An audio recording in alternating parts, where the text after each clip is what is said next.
There we go. Leave it to David. Start it off. David Bragg is on the ball.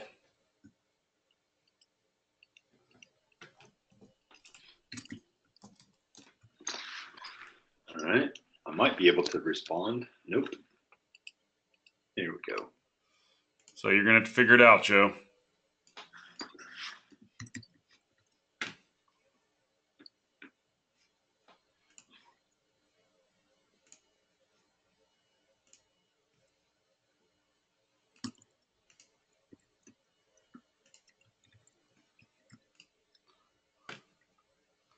I'm going to go ahead, Joe. I've started the record button so that I would not forget to do it. And I'm also sharing the screen at this point, so we should have that.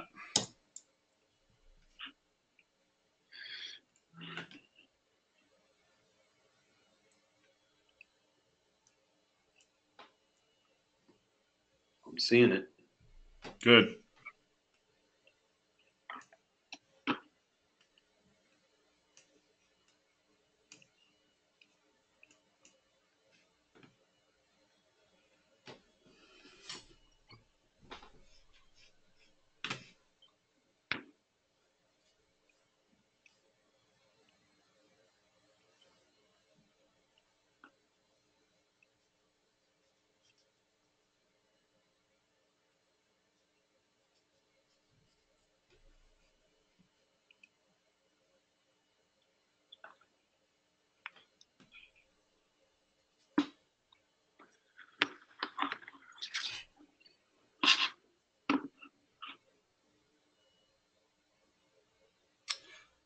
Well, for all the new people that are logging in right now, we're starting to get them trickling in. We've got about another 9 minutes before we're going to kick off this next session. So we're about 9 minutes away.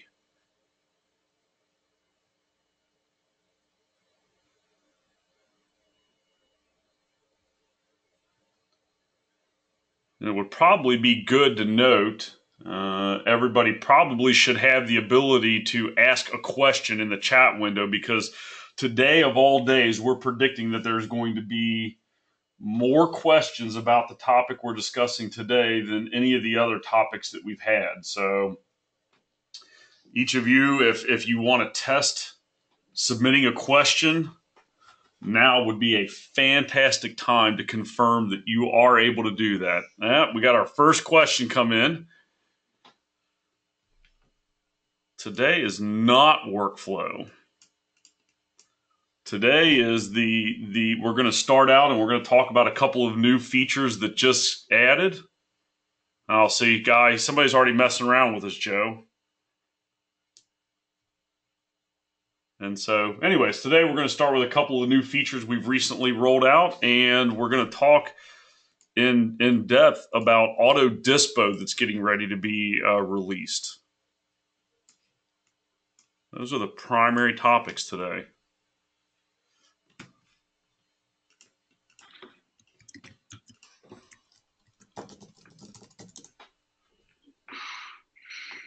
It's Guy. It's Yep. what he does. I understand. And that's fantastic because, Guy, I don't get enough of that around my own office. So it's always wonderful when I've got more people that are willing to pile on. All right, keep me on my toes. I'm good with that.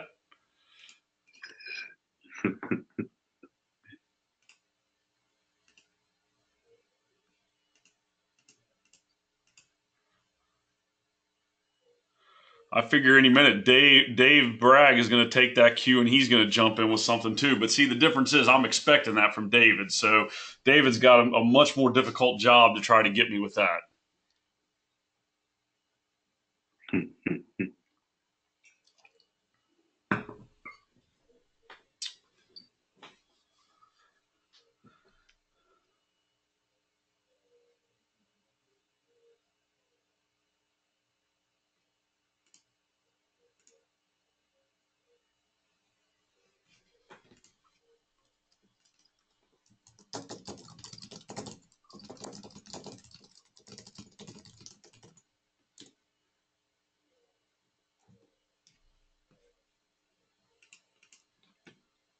Hmm.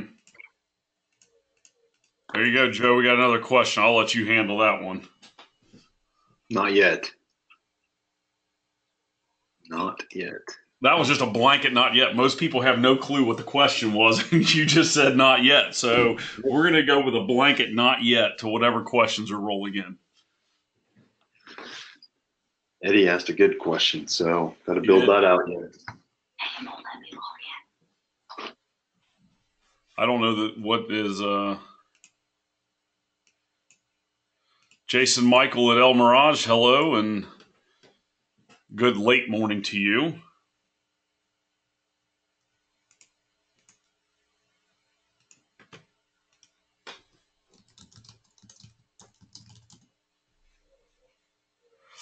Wow. It is starting to fill up, Joe. We are up to 20 already.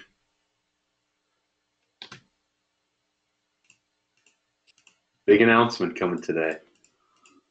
Yeah, we should have done that. We should have done that like the marketing companies do, where we don't tell everybody what's about. We just really lead with a really huge announcement. This is going to be big time today. Big stuff going on at Tracker.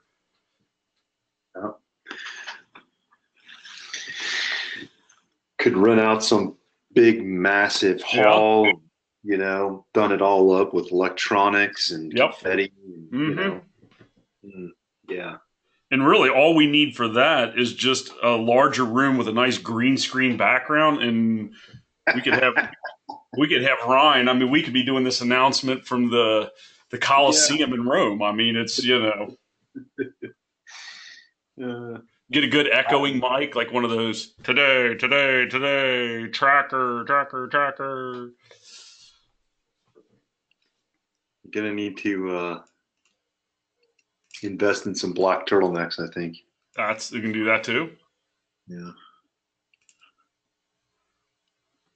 We're now introducing Tracker 2.0.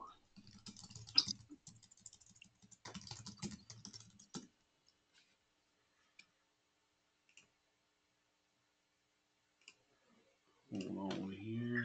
I just saw the estimated value of the drugs on your screen and about had a conniption fit until I realized it was a demo site. Yeah, buddy, $617 million worth of drug paraphernalia sitting in the Tracker evidence room in Erlanger, Kentucky. Yes. I'm going to guess somebody put an item in there with a seriously large estimated value. I don't know. You got 50,000 drugs in there, so. Well, let me see here. We're going to find out. Let me see if I can. While we're holding, this is a good. Well, that didn't even take me to anything, so we'd have to dig into that. 617 million. How about that? Mm-hmm.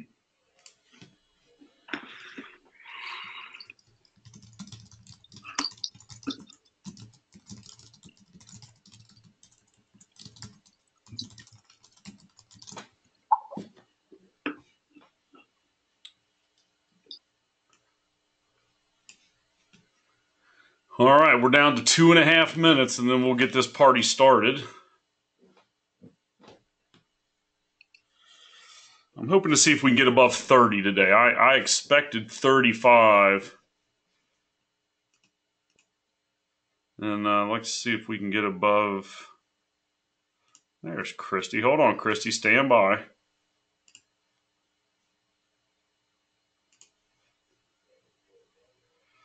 All right, Christy. I just made you a. You should be live. Christy, say hello. Hello. How is everybody? Excellent. Don't say anything to anybody yet. We don't. This is part of our big surprise. We cannot make too many introductions here, so I just wanted to make sure you're here, but don't tell anybody about yourself yet. Sounds good.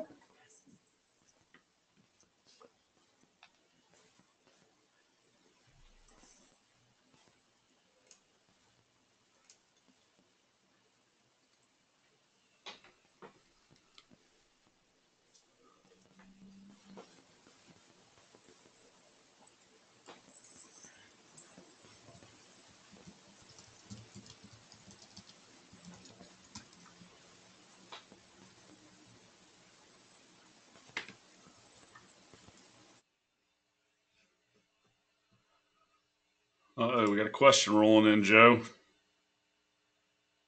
at least I think I see questions. we got people all excited out there. Unfortunately, I feel like I may be overvaluing the excitement of our announcement here. So, but we are certainly going to build it up.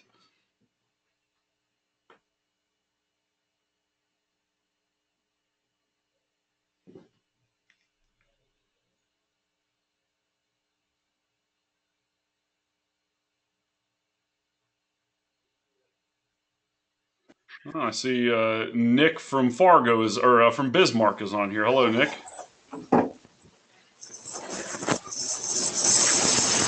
I had the unique privilege to visit Fargo and Bismarck this past week. I went and visited Nick.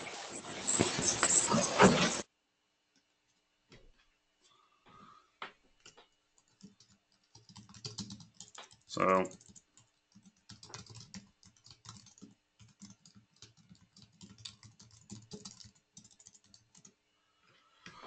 Okay, I've got 2 o'clock on the nose. So, Joe, are you ready to get this thing started? I am. Can I make the announcement? I don't know. What announcement are you going to make? Our big announcement or surprise: Pac-Man Jones was arrested and his video was made public. Is that what you're? That's no big announcement. Everybody expects that at Cincinnati Bengals. That's not an announcement. I know how big of a Bengals fan you are. Okay. All right. Well, we've got a pretty good crew on here, and I've got the hour is at 2 o'clock, so we are going to get this thing started.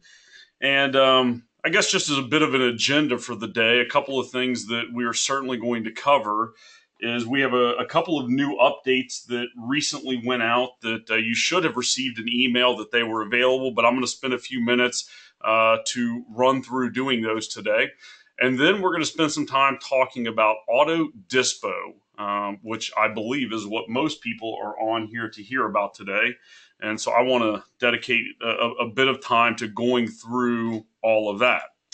So the first thing we want to do is we want to make a bit of an introduction. Most of you know myself and Joe. I'm Ben Townsend, and we've got Joe Miller on the line.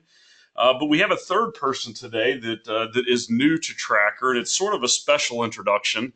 Of course, everybody at Tracker is special, but this person is extra special. And I want to introduce Christy Ulrich.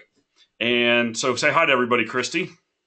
If you're unmuted, sorry, you may be still muted. Let me unmute you. So say hi to everybody, Christy. Yep, I've messed up her audio. So Christy says hello to everybody. Christy, hello, everyone. There's Christy. So here's what's special about Christy and why this may be helpful to those of you that are on the line. Christy recently joined us, and her previous work life to Tracker was working at the Florence Police Department. And Christy worked for the Florence Police Department for about 3 years, and she ran the evidence room. It is the first time we have ever hired an employee from a client. And we had been talking to Christy for years, and she had always said that if anything ever became available at Tracker as far as a position, she would be interested. And when one finally became available, she jumped all over it. And the thing that is probably of utmost importance about Christy and working at the Florence PD is that she really knew what she was doing with our legacy software. And one of the things that I use to differentiate those that were using our legacy product and there were some distinct differences between people that are using the product. And one of the most distinct differences is, were you using the auto dispo feature of our product? Because we have lots and lots of clients that are on our legacy software, but not many of them went as far as to turn on the auto dispo option. And Christy was certainly one of those that was doing auto dispo. So they would fall into that classification of organizations that were getting rid of evidence at a pretty good pace. And so now that Christy is working for us, she is somebody that if you need somebody to talk to and you would like to talk to somebody that has some background in actually running an evidence room, Christy is available. So hopefully that was a good introduction, Christy, and everybody. Her information is in here, or maybe Joe, if you could drop her email address into the chat window just to let everybody know, hey, here's Christy, and if you have questions for her, you can certainly get a hold of her at any time. Absolutely. Glad to be aboard. Excellent. All right, well, let's get started here today because I think everybody is excited to see what we're going to present. So the first update that just recently went out, and I was a little disappointed because I didn't hear from one person. Nobody emailed me after this update went out to state even that, man, you were just excited to see it or you've been waiting on it. But I want to show this off. I hope everybody knows it's there. I'm logged into our secure site, and what I'm going to do is I'm going to bring up a case that's already in here, and we're going to go in and enter a new item. And now entering a new item is a pretty standard thing that obviously all of you are very familiar with if you're using our software, but I'm going to enter a currency item. And when the currency screen comes up, and I'm not going to go through the process of filling out all the fields, but I do want to pop down here to the currency calculator. Did everybody notice this past week that we rolled out an update that instead of your officers having to total all the fields, it now summarizes the currency total down at the bottom? So no more do you have to put in things and then try to figure out what the total is. It will now calculate all the totals of your currency. Now, what I want to do is take a minute and show how that is sort of working in the background. And then, Joe, I already see questions come rolling in. So let me show you sort of how this was working in the background, because it, as important as it is for you to know that that is available, what is more important to me is for you to know how you could go in and actually create other totalers like that. So what I'm going to do is I'm going to go into the settings area and we're going to go to custom data forms. Now, the only thing that you can calculate or do a calculation on is a custom field, but more importantly, a number field. All right. So what I'm going to do is go into a custom form and I'm going to add two fields that are both numbers. And I'm going to go in and we're going to rename this to be value 1. And I'm just going to rename this one to be value 2. All right, so those are the names of our fields. And again, they are number fields. And then just to total this off, actually, what I'm going to do is I'm going to add one new field, and we're going to call this value summary. Okay, so what my objective is here is I want to take the values that are added in field 1 and field 2, and in my case, I'm going to multiply them. Or we could add them or subtract them, whatever we wanted to do. So you name your fields. And then what we do is we go down to the field where the summary is calculated, and now there's a new field called formula. This is what just came out. And the formula allows you to take values inserted in another field and summarize them up in any way. So I'm going to go in, let me just show you how we do this. I'm going to go into the formula field, and I'm going to say I want to take this field, and I want to multiply it by that field. And we'll just put our brackets around it to keep it pretty simple at this point. All right, so let me go up and let's just do this. I'm going to create one called test, and we're going to put it under items. And at this point, I've created a form that has two fields in it, value 1, value 2. And down here at the bottom, I have multiplied those two fields together. Now, you could easily go in and say, I want to do that, and it would divide them. You could go in here and say, I want to subtract it. And these formulas can get pretty elaborate. You could go in and say, I want to take this field, subtract out that field, and divide it by that field. I don't know why you would do that, but the point is with this formula, you can now go in and put in some pretty elaborate formulas. So let's just do this. I'm going to take and add these two together, and let's see what this does. So I'm going to go in now. I'm going to take and save that, and now we've got a new field called test. And hopefully you are aware of this. If you're not, in order to get that thing to show up when I enter an item, I'm going to say when I enter alcohol, I want that custom field to show up. So let's give it a test. I'm going to go in and add an item now. I'm going to add alcohol, of course, because that's where it came up. So I go in here and type 1, type 2, and now it summarized it up and gave me a 3. So again, hopefully you look at that and realize this is not just the fact that I have a currency totaler now. The fact is you can do this on anything. We've got some people that are collecting lots of pills, and what they did was they created a pill totaler. So when you go in and you add this quantity and they wanted to summarize them all up. Or, I mean, you could take this scenario and run with anything. All right, let me stop, Joe. You guys, I see some questions rolling in. What kind of questions do we have come rolling in? I don't have any so far. No questions. Okay, I thought I saw something pop up. All right, so, but certainly for most of the people that are on the phone here today, the ability to add those currencies together and the fact that it's already turned on is the most important thing. All right? All right, so that's the first thing. And if Joe, if we have no questions, I'm moving on to the next thing. Does anybody have any questions about that currency totaler before I move on? Oh, sorry, I drug the wrong screen over. Looks like you're good. Okay. Alrighty, excellent. So let's move on to the next update that came out. I'm going to go back into this 2017-0103, and I'm going to go pick an item. And I'm going to go down to the bottom, and I'm going to view this currency item that is down here at the very bottom. And what I'm going to do is edit it. I'm going to edit this currency total. And I'm going to go in, and I'm going to put that the recovered by is this person that had some junk in there to begin with. I'm going to change the recovery date to the day before. I'm going to change the custody reason to investigation. I don't know why, but I'm going to do that. And I'm going to go in and change all of these to 0, except down at the very bottom, I'm going to put 1 penny. So at this point, the currency is now a penny, and I'm going to save that field.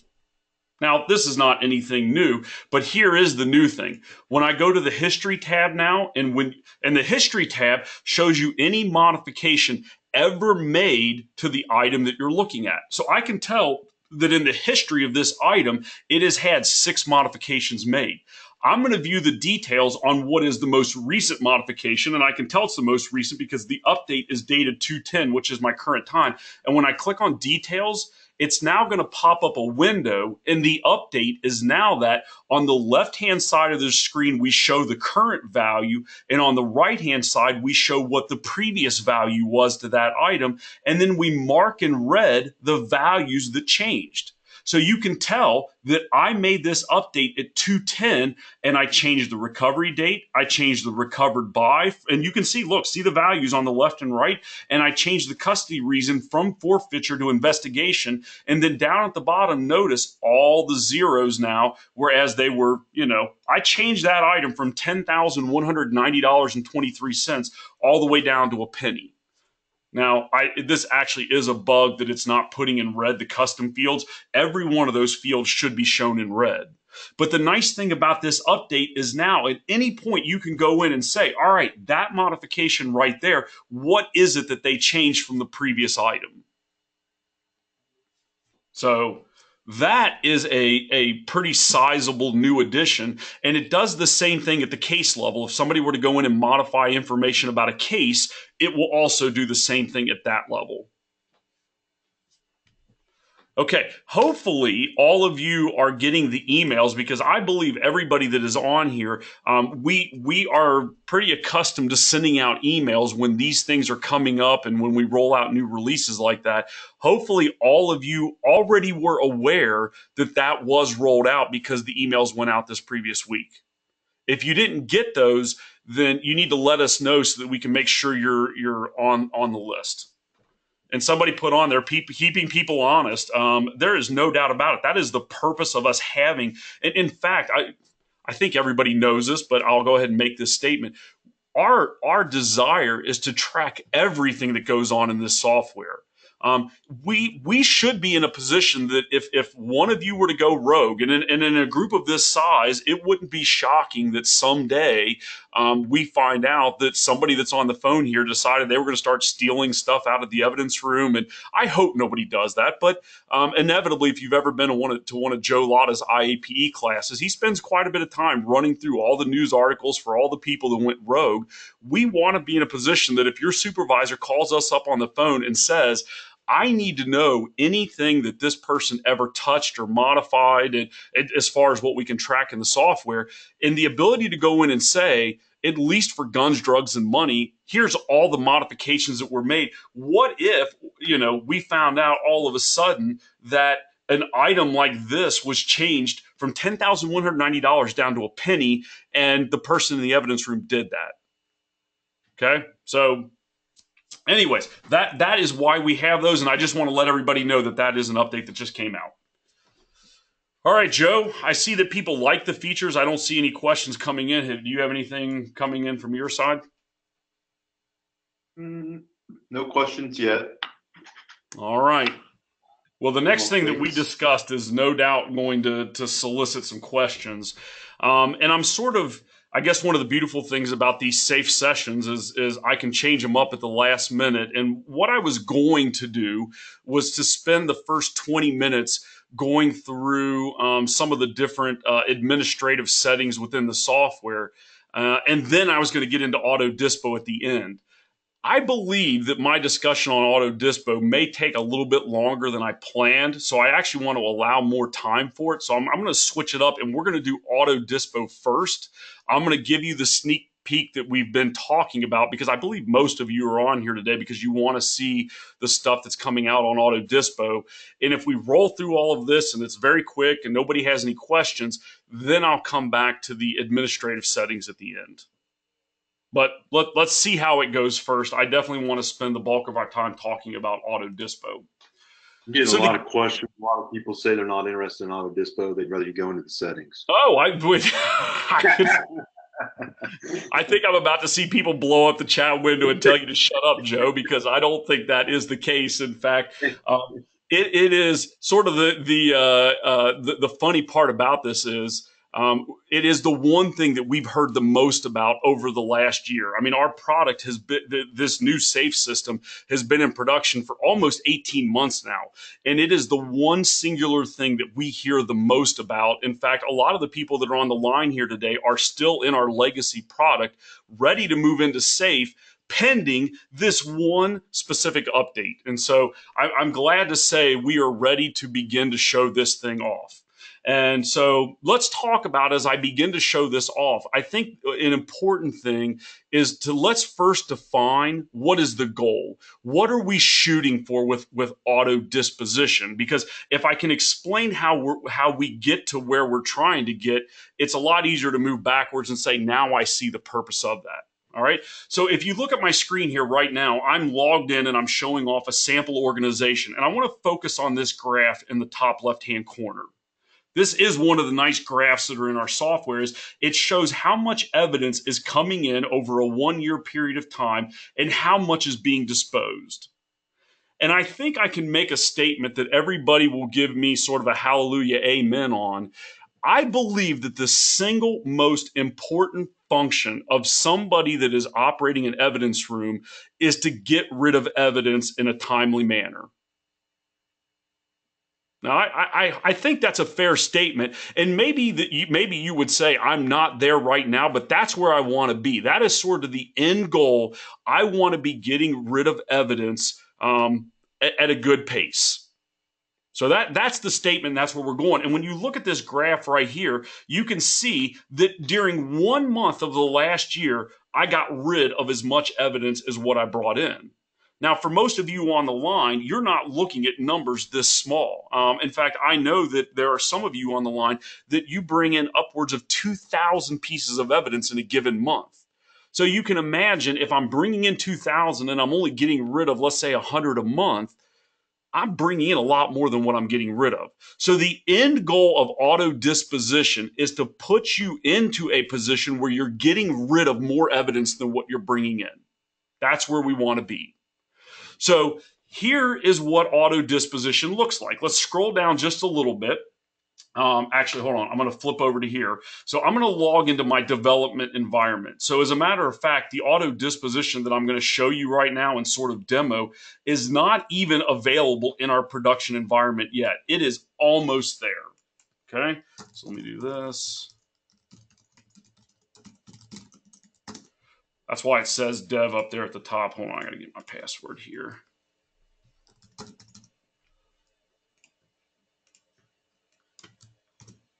Okay, so now I'm logging into my dev system.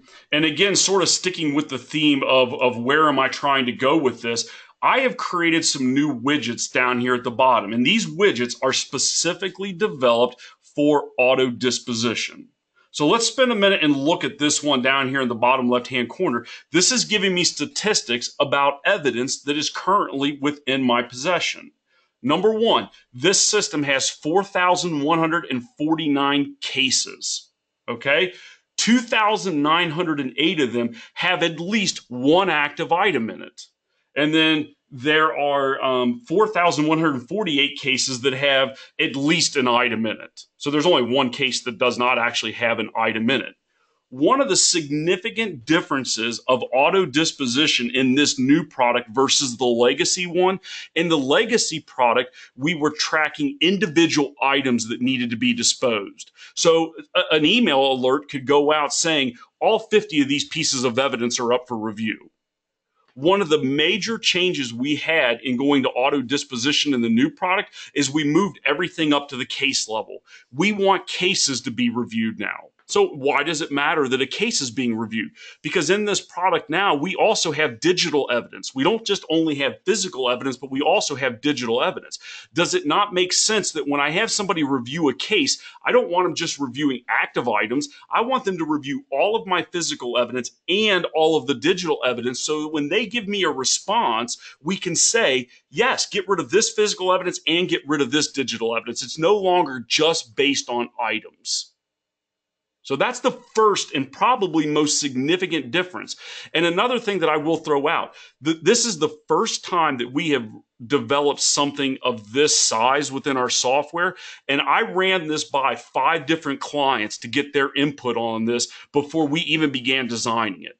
So there's at least 5, I believe all 5 of them are on the line here today, because we sat down with you, probably number one, because you were doing auto disposition in the legacy product.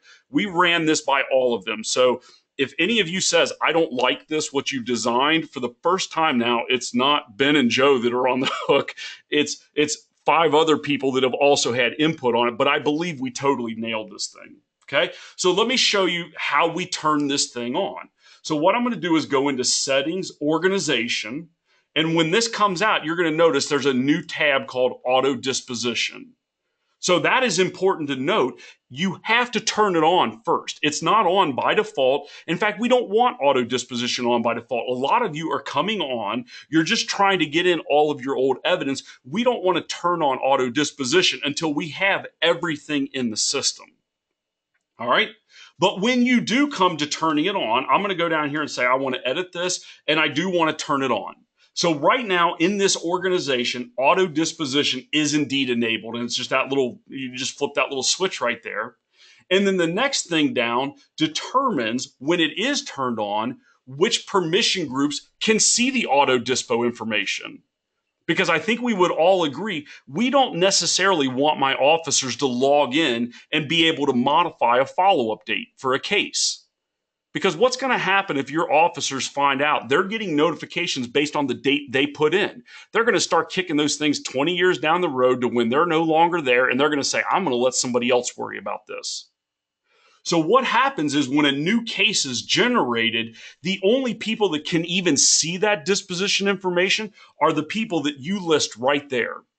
For those that don't have access to auto disposition, it will automatically apply a follow-up date based on what you put into here. So here's a list of all the offenses that are within my organization, and you can see I have put a certain number of follow-up dates to these things. So let's just say that we determine that a robbery, the entire case, again, this is something I'm going to say over and over, the entire case is going to come up for review in 365 days. Maybe we set a, let's go with a, I don't know, something minor in here, criminal damage, I don't know. We're going to say that's going to come up for review in 30 days. So now let's go ahead and save this. Now, one other thing I want to show you here is what if, and this is way more intuitive than our old system, what if one of you were to decide to go in, I'm going to go into my case offense types, and I'm going to turn on accident. Accident was not turned on before. So now that I've turned it on, it gives me a warning. You need to go into auto disposition and modify the number of days for an accident. And there it is down there. Now let me see if I can, you know what? I don't think it's going to let me save. It doesn't let me save 0. Hold on. What I want to show off here, I need to pick one that does not have a follow-up date on it. So let's try this. Let's do real estate. Let's just say all of a sudden you start tracking real estate. Let me save that. Let's go in.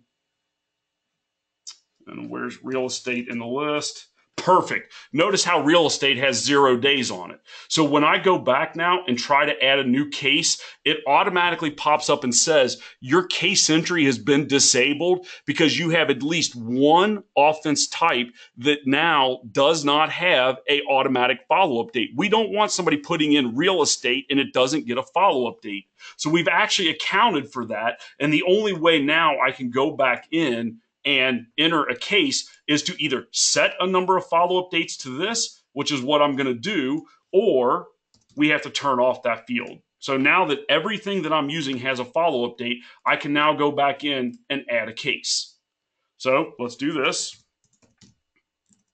So there's the case that I'm going to enter, and we're going to go with, I think it was B&E we put to 365 days. Joe, do you remember, is that what I did? You're testing my memory. And that's our, you know what, let me just, it's going to take 1 second. Let's go back and figure out what did I set to 360. Yes, robbery. Robbery is 365 days. So I want to go in and enter a new case where, and we're going to go with robbery. And now we're going to hit next. And you'll notice here is the review date. Now, why am I even seeing the review date? The reason I'm seeing the review date is because I'm an org admin. If I was an officer logged in, they would not see any one of these fields down here at the bottom. The status, the review date, or the review date notes. They wouldn't even see those fields. Because again, we don't want them manipulating that. But notice how it automatically applied a 1-year follow-up date to the case. So now when I go through and start filling in the rest of this, let's go ahead and do this just to save it out. All right, so let's fill all this in. At this point, I'm going to say save and view the added case. So now it's been saved. There is the follow-up date. In fact, when I go back to my dashboard now notice this. Here, and we haven't gone through all of these statistics, but let's take a minute and do that. Just take a look at those stats that are in the bottom left down there. Let's start with how many cases have a review date that is over 30 days past due. And it shows that I have 500. How many cases have a review date that are between 1 and 30 days past due? How many are set up for today? How many review dates are upcoming? So for those of you that are using our legacy product, the system was automatically sending out notifications that the cases were up for review, but you did not have the ability because of our dashboard in the new system to have a widget like this that from an organizational administrator perspective, I can now look at everything that's in the system, everything that's past due, everything that is coming up. And now all of a sudden, you've got a bird's eye view of everything that's going on. Now, hopefully, and I almost changed this earlier, hopefully you don't have 500 cases that are past due for review. If you start having things like that, that probably means you've gotten behind, you're not keeping up with it. And you know what? That does happen. And so what you may have to do is make the decision, you know what, I'm past due on these things. I'm going to reorganize and move all those dates into the future so that I can get back on top of it again. Now, go one widget to the right, and this is a statistics widget that shows all of my stuff. Ben Townsend, all of my cases. How many cases do I have? How many are past due? How many are coming up for review? And now I see there is my information. So each one of your officers can have this on their screen. So one of the things you're going to train them on is, yes, you're going to get email notifications that cases have come up for review. And by the way, for those of you using the legacy product, how many fewer emails are going to go out now that we're notifying them that a case is up for review versus a bunch of individual items in the system? That's going to cut down on that and make that a lot easier to deal with also. But now your officers, you're going to train them to say, hey, I want you to keep an eye on this widget, and you can see how much stuff is coming up for review. As a matter of fact, if you just want to get on top of it, go in here and see how many items are coming up for review in the next 30 days, or how many cases. Sorry, I misspoke. How many cases are coming up for review?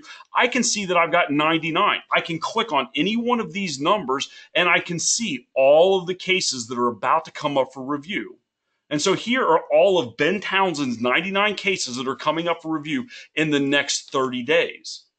Now, as an organizational administrator, if you go back and look at this widget now, you can start saying, well, wait a minute, I got 500 cases that are past due. What the heck is going on with this? And you can click on that number, and now you're starting to see not only cases that are past due, but all of the individual cases. And who do I need to start bugging about these things? Okay.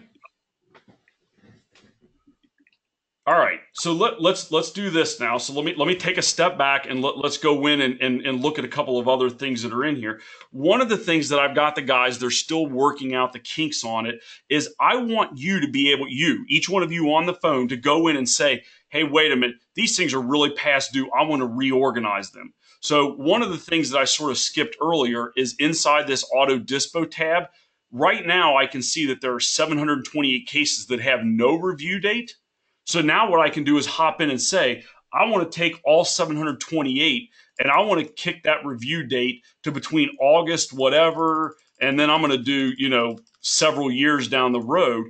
And it's going to assort all 728 of those cases in between those dates. And so now by doing that, literally, I am updating all 728 cases. At this point, there are no cases that don't have a follow-up date. When I go in and refresh my widget, now I've got these numbers at the bottom popped up because I kicked them out more than 90 days. So these numbers have gone way up. But you will have the ability when this rolls out, you'll be able to go into that auto dispo area and you'll be able to say, you know what, I'm so far past due right now. Let's take all 500 of those cases that are past due and let's reorganize them for a year down the road.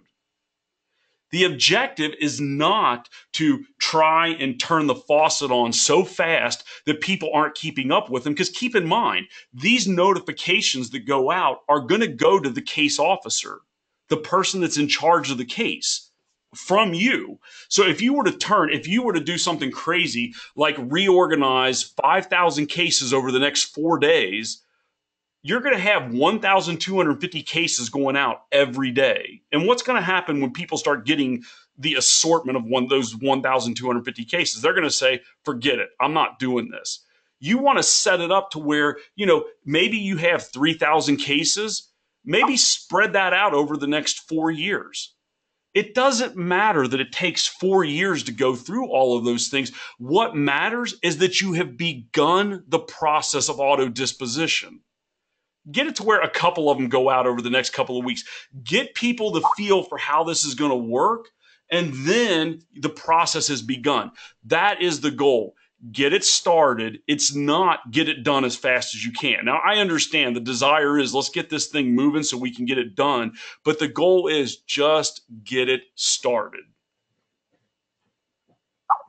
All right, Joe, I see questions coming in. What are the questions we got? I've been answering in a flurry. So one of the questions, do you have to be an org admin to access these features, or can a different user setting work? That's a very good question. Number one, you have to be an org admin to go in and turn them on and pick who has access to them and to pick these dates. But this is typically a one-time thing and then it's done. The important part is who can go in and modify those dates. So like, for example, when I bring up 2001, 2, 3, 4, and maybe here's a good example.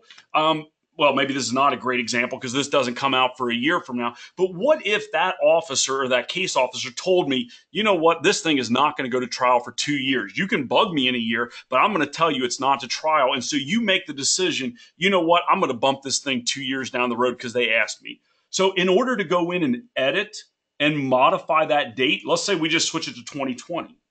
So that's really the question. Who can make that modification right there? Because me making that change right there is going to have an impact on these numbers that are on the main screen. So the ability to modify that date is set by the org admin right here in this section right there. And we covered this a little bit earlier. Let me go in and edit it. So if I were to go in and edit it and say, I want my power users to be able to do that. And then you can go in and put other things in here. And there is a bug in this where I can't add more than one group. They're fixing that right now. But you will be able to go in and pick who can view this information, who can create it, and who can update it. clearly the creating of the data should be very limited. You want the system automatically applying that follow-up date. So really, the one thing you want to get to a point, and let me use Nick at Bismarck on the phone because I was just in Bismarck. Nick has spent the last year manually entering some 25,000 pieces of evidence into our software. Okay. And yes, you can feel bad for him because that's what he's done for the last year. They didn't even have a legacy product to import all their data. So they have manually, one item at a time, been entering all of this, and he's just in a mode of cleanup. And so once he gets to a point where he says, hey, I'm cleaned up, he can go right in here, turn on auto disposition, pick who can add this stuff, assign the follow-up dates to everything, and then the last thing he needs to do is randomly organize all of that legacy information into, say, over the next 3 years or over the next 2 years, however quickly he wants it to roll out. Once he is done doing that, it is on and they're going to start trickling out.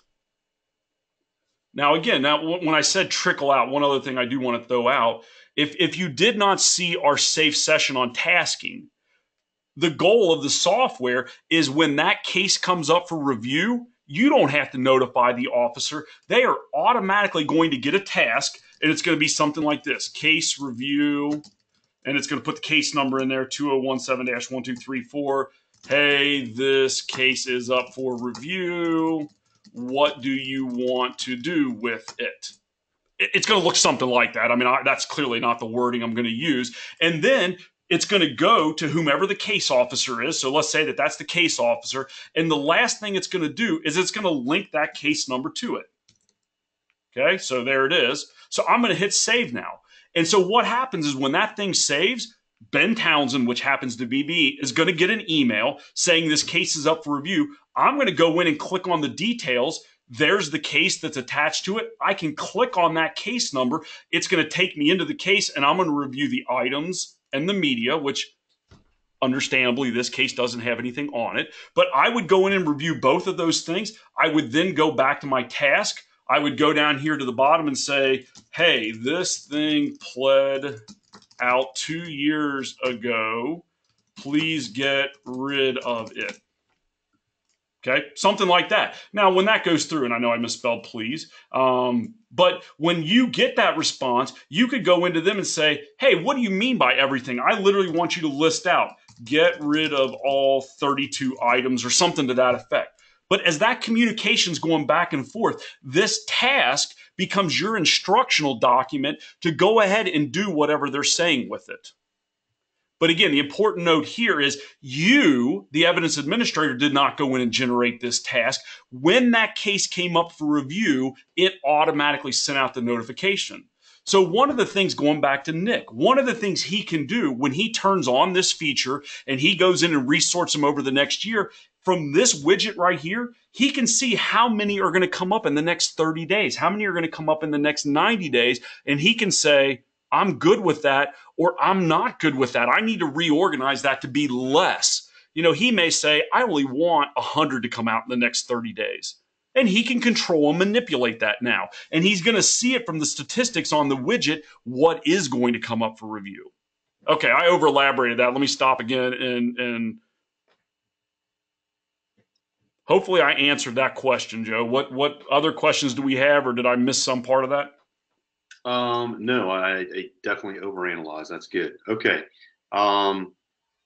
Is there a way to notify the officer and their supervisors? How would you remedy that? So right now, the only notification it can make is to the case officer. I actually want to modify that to where you can pick who it goes out to. But the thing you're going to have to do, I also got another question about our officers don't do the review. It actually goes to an analyst. So it's the same concept. You're going to have to be able to select that person. Yeah, I mean, so what my desire is as this thing rolls out inside of here. Now, I will tell you, when it rolls out on day one, version 1, it is going to go to the case officer. You're not going to be able to pick who it goes to. But again, my desire is inside of here, you can go in and say, I don't want it to go to the case officer. I want it to go to whoever created the case, which maybe that's different. And probably everybody would not want that, but I'm just giving you an example where you could pick that. And then maybe something to write down, Joe, the idea that I sort of like out of that is maybe we have another field on the case entry screen where you could put in the supervisor. So I've got a case officer, I've got the supervisors, and then therefore, when the notification goes out, it could go to both of them. And the same task would go to both of them. I would say right now, typically what you're going to want to do, send the notification to the case officer when they don't respond. And I understand some of you would say, my people don't respond to this at all. When you start seeing these past due dates start to creep up, go in and look at those tasks because they're going to be in your task area. You're going to see all of these tasks are unresponded to. That's where you can go into the task and say, you know what? I'm tired of messing around with this. I'm going to go into this task. I'm going to edit it. I'm going to add the supervisor onto it also. So now I go in and put Rob's name on here, and now you can see this task is assigned to both people. But now Rob is going to get an email. Hey, Rob, Ben is not responding to these tasks according to policy. Please yell at him.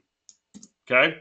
And so now you've got a note in there. So what I would imagine is, yes, your people may ignore it early on, but when you're in here taking these tasks and you're assigning it to the supervisor per your policy, all of a sudden now the supervisor is going to get tired of dealing with this. And he's going to tell the officer, please get on top of these things before you circle back around to me. Because all they're going to do is when you don't respond to them in 14 days like they say they're going to do, they're going to kick it to me.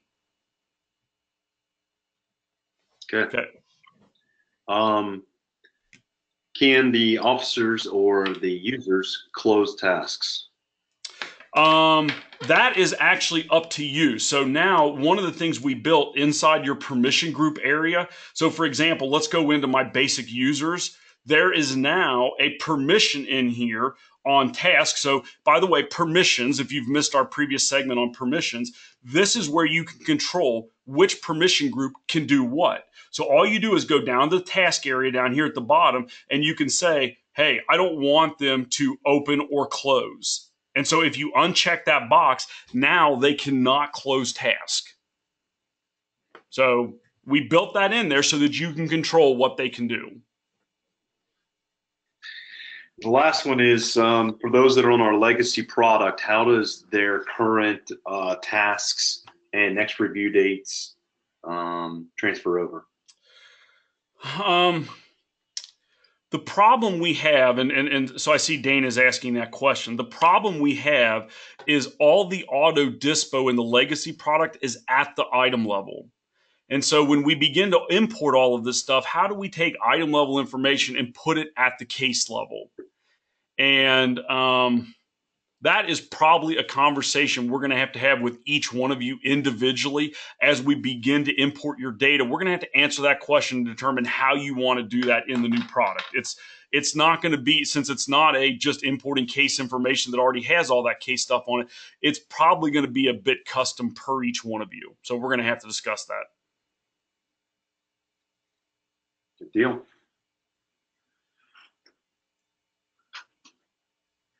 That's it. So the one thing, so let me sort of end on this with this particular statement. The one thing that I do know is that our legacy clients that are using Auto Dispo, and Dana Kelly at Frederick is one, Brenda on here from Frederick County is one, Christy with us now from Florence was using Auto Dispo. The one thing I do know about Auto Dispo is when you get it turned on and when you are using it, it is the most significant thing you can do for your organization as far as getting rid of evidence. It will be the one thing that when you step back from it, it will have the greatest impact on your life with getting rid of evidence. And sort of one of there are two quotes that I use all the time from existing clients. Omaha Police Department, I believe we have Stacy from Omaha on the line. Captain Kyle from Omaha made one of my favorite quotes ever. He said, and we use this, we dispose of evidence at an alarming rate. That's what I'm guessing everybody on the phone wants to be able to say, I dispose of evidence at an alarming rate. I can almost guarantee you that will not happen if you're not doing Auto Dispo. So we want everybody to turn this on. So when it becomes available in a couple of weeks, we want you to be in a position where you're comfortable enough going in and turning this feature on and doing it. And then the other one was Frederick County's on the line. They were actually preparing to build a brand new building to house all of their evidence. I mean, literally building a brand new facility. And they began to dispose of evidence at such a rate, they were able to stop the plans for that building. I mean, imagine that. Imagine, because you already know that if you're bringing in more evidence than you're getting rid of, eventually you're going to be dealing with a new building or new storage or however you're going to do it. This is your way of combating that. So here's my game. Go ahead, Joe. Brenda just chimed in and said that's because someone was stealing stuff. I'm just kidding, Brenda. Yeah. Sometimes we don't care how it's leaving. We just want it leaving. No, that's not true. Road flare. So here's what I'd like to end on with this is, now that you've seen it, some of you are in a position that when this becomes available, you're going to want to turn this on and use it. And I would imagine I'm throwing out 2 weeks from today, or 2 weeks from Friday. I'm sorry, 2 weeks from Friday. This is going to be in our production system and ready to go.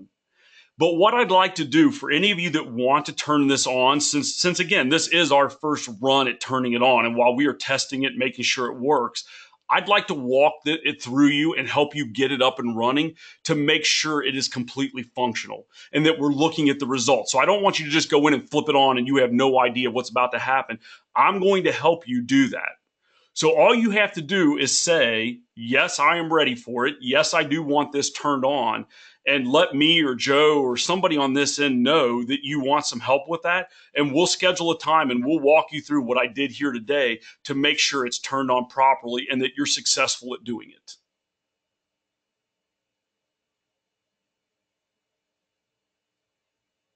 Okay. I'm looking at my notes. Is there anything you would have expected to see that you didn't see? Anybody want to throw anything out that maybe this is your first time of seeing auto dispo at all? Oh, you know what? Let me throw this out. Christy brought this up earlier. Check this out. So let's go back in. Let me log into my dev system. How would you know? This is, you guys need to be, one of the things we've sent out, I believe, to everybody on the line, every one of these sessions we're doing has been recorded. So if you think back to the very first session we did, almost 3 months ago, we spent an hour going through searching. You need to be a Jedi. Everybody on this phone, you need to be a Jedi on searching. You need to know how to go in and build searches and how to build some complex searches. Because one of the things that is going to come up is I cannot possibly build enough widgets with enough things that tell you everything to know about everything.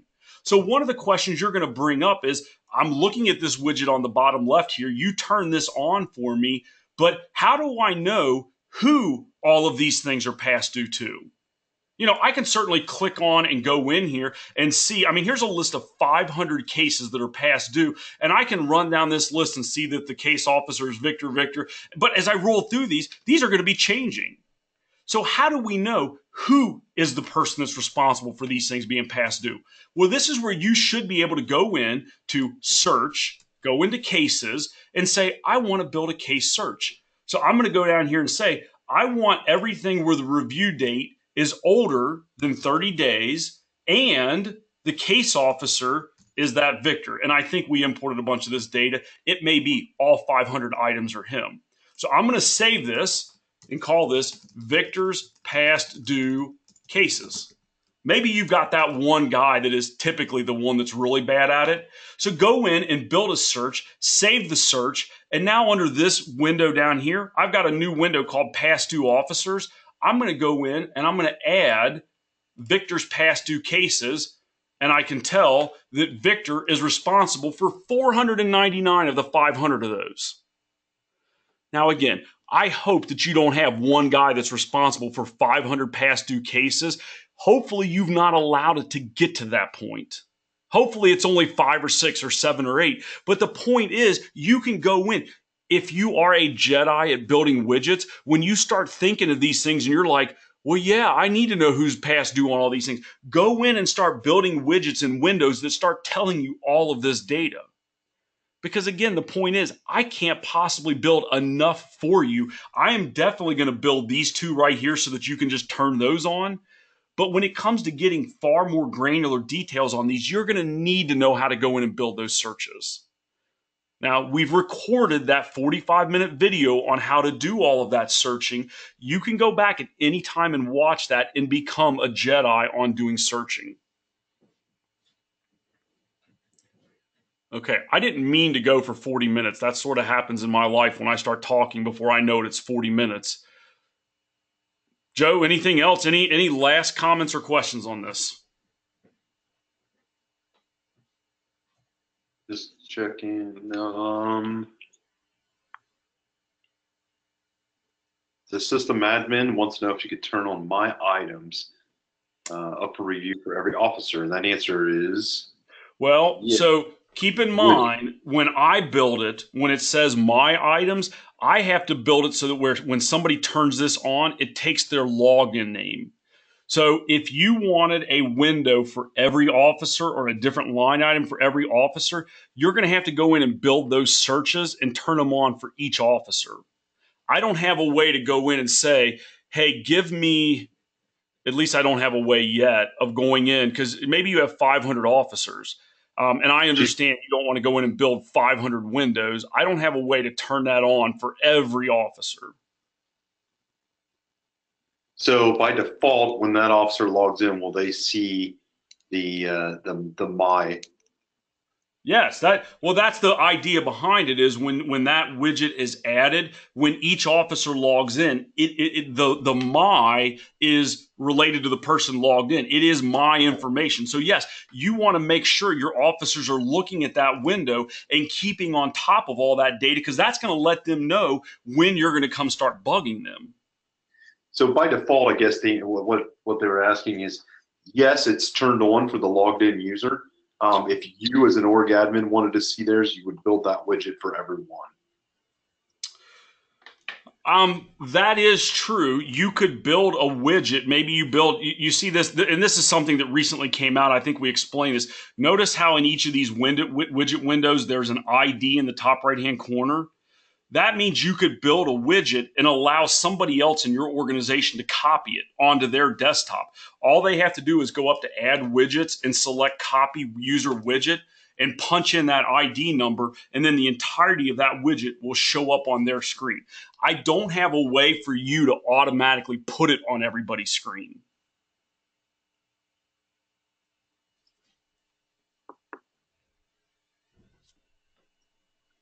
All right.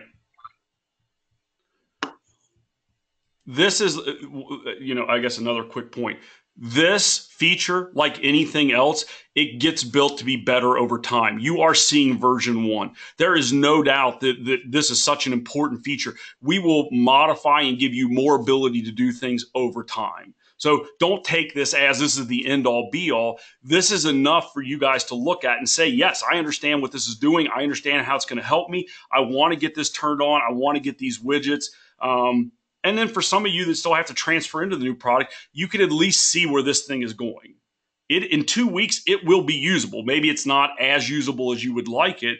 It is going to be usable. It will be built better over time. Wow, Joe, we hit the 30 mark. We did get 30 people in.